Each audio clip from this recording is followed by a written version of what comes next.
एक शख्स ने बताया कि मेरे कमरे के साथ अटैच वॉशरूम है। उस दिन वॉशरूम का दरवाजा खुला हुआ था और मैं जरा फासले पे कारपेट पे लेटा हुआ था।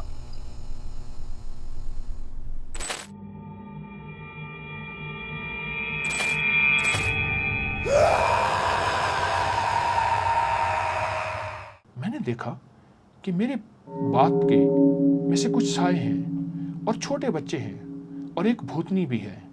अचानक ही छोटा बच्चा टॉयलेट से बाहर निकला, मुझे नुकसान देने के लिए मेरी तरफ बढ़ा। मुझे अंदाज़ा हो गया कि ये मुझे नुकसान देगा। अचानक मेरी ज़ुबान पे या हाफिज़ हो, या हफीज़ हो, या रकीब हो, या वकील हो, या सलाम आया। वो कहने लगे, मैंने 3 बार ये अल्लाह के अस्मा 5 अस्मा पढ़े ही थे, मुझसे दूर हो गया और वापस टॉयलेट में गुम हो गया और आज तक फिर नहीं मैंने देखा। वो जिन और उसका पूरा ख़ानदान वहीं टॉयलेट में ही क़याम रखता था। मैं आज आपको एक वाक़या सुनाता हूँ, अपनी ज़िंदगी के मुशाहिदात, कुछ तजर्बात, कुछ वाक़यात मैं आपको सुनाना चाहता हूँ। यकीनन हम सब सीखने वाले हैं और इससे हमें सीखने में बहुत कुछ मिलेगा। मैं ट्रेन में सफ़र कर रहा था, तो सफ़र करते हुए मुझे एहसास हुआ कि यहाँ बाहर कुछ शोर है। तो देखा तो उन्होंने टॉयलेट में एक साहब जो कि इससे पहले गए थे और वहीं मर गए। उनको मेरी आंखों के सामने बाहर निकाला। मुझे कहने लगे, देखें, ट्रेन चलने के कुछ देर बाद ये साहब हमारे साथ बिल्कुल ठीक बात कर रहे थे कि अचानक उठकर वॉशरूम चले गए। 2 घंटे तक वापस नहीं आए तो हमें तशवीश हुई।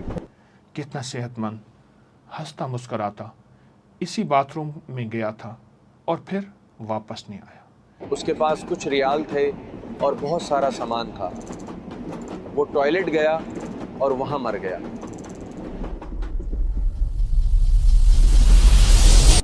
ये आवाज़ें मैंने सुनने को देखी, मिली। पुलिस वाले भी थे, ट्रेन के लोग भी थे। मर गया, कब का मर चुका था, अकड़ चुका था। मुझे आज भी उसका बहुत खूबसूरत लिबास याद है। वो बहुत मालदार था। मैं उस वक्त सफ़र कर रहा था। उसकी जेब देखी तो उम्रा करके वापस आ रहा था।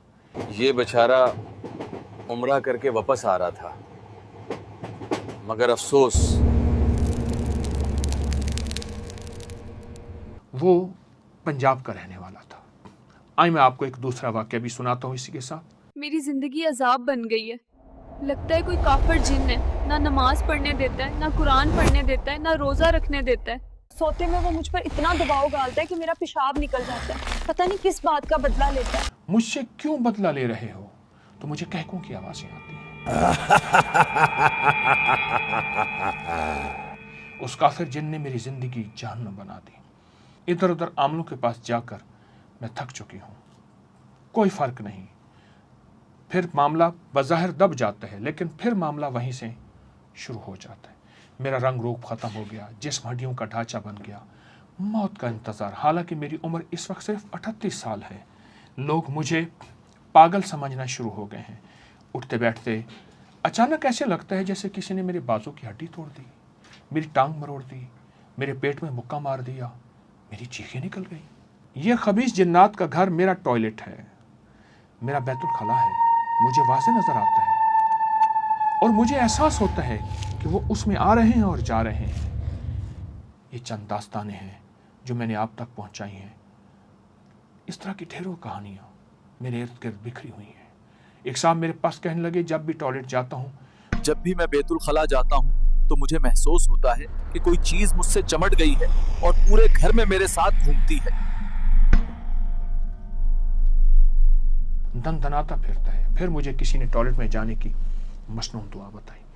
जिस दिन मैं ये दुआ पढ़कर बैतुल खला गया, उस दिन के बाद मेरा सारा घराना यही दुआ पढ़ता है और मैं भी पढ़ता हूँ और मेरे दिन रात पुरसुकून हो गए हैं। उस दिन से घर में सुकून लौट आया है, बरकतें और रिज्क घर में बढ़ गया है।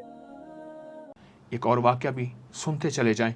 खबीस जिन्नाती ख़ानदान जो हमारे घरों में, उसकी बर्बादी का एक सच्चा वाक़या इन्हीं की ज़बानी सुनिए और देखिए।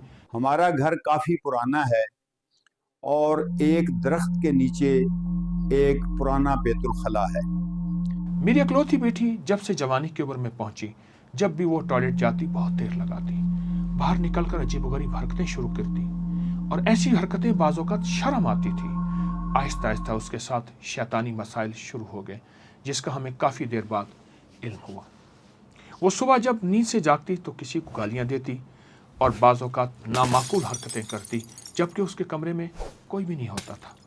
उसे बहुत मुश्किल से एतमाद में लिया, जिसके बाद उसने बताया कि रात को कुछ शैतानी जिन्नात मुख्तलिफ रिश्तेदारों की शक्ल में हमारे टॉयलेट से निकलते हैं, जो मेरे कमरे में मुझे वाज़े नज़र आते हैं, और इसके साथ बाज़ नाजेबा हरकत भी, और बेटी के जिस्म पर बाकायदा निशानात और कुछ शक्ल ज़ख्मों की भी, और वो शैतानी चीज़ें उसे दिखाई दे रही होती हैं, जबकि घर का और कोई बंदा नहीं देख रहा होता। वो गुस्से में गालियाँ देती है। हमने उसका रूहानी इलाज बहुत कराया। उन शैतानी चीज़ों ने मज़ीद तंग करना शुरू किया, धमकियाँ देनी शुरू की। हम तुम्हें तबाह कर देंगे, कोई भी तुम्हें हमसे बचा नहीं सकता। कुछ जगहों पर उसके रिश्ते की बात चली तो उस शैतानी मखलूक ने ऐसी खबासतें शुरू की कि रिश्ता ख़त्म करना पड़ा। बेटी रात को सो ना पाती, सारी रात जाग कर गुजारती। वो ज़हनी मरीज़ा बन गई। क्या तुम्हें पता है आज मैंने क्या खाया था? हमारा दिल खून के आंसू रोता। हमने अबकरी मैगजीन में बैतुल खला जाने की दुआ पढ़ने के फवायद पढ़े। शैतानी हमले काफ़ी हद तक ख़त्म हो गए। कुछ मसाइल अभी भी बाकी हैं, लेकिन मुझे पख्ता यकीन है कि वो भी ख़त्म हो जाएंगे। ये बताएं, क्या मेडिकल साइंस नहीं कहती कि हर गंदी जगह ज़्यादा से ज़्यादा जरासीम होते हैं? जिन्नात और शयातीन वहाँ रहते हैं जहाँ गंदगी हो, और गंदगी निकालने के लिए कि गंदी जगह बैतुल खला जाना हमारी मजबूरी है।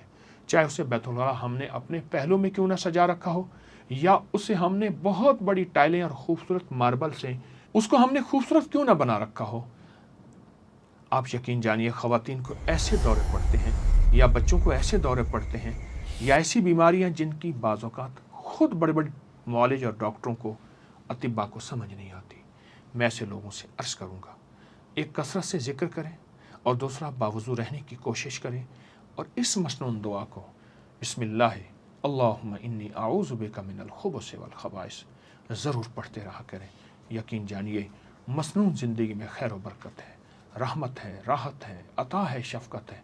इंशाअल्लाह कामयाबी हमारे कदम छुएंगी, और इस दुआ को पढ़ने के बाद हमारी ज़िंदगी से रोग, बीमारियां, तकलीफ़ें, औलाद और नस्लों के मसाइल और दुख इंशाअल्लाह ख़त्म हो जाएंगे। ज़रूर पढ़ते रहिए, याद नहीं तो आज से याद कर लीजिएगा। जज़ाकल्लाह। अस्सलामु अलैकुम व रहमतुल्लाहि।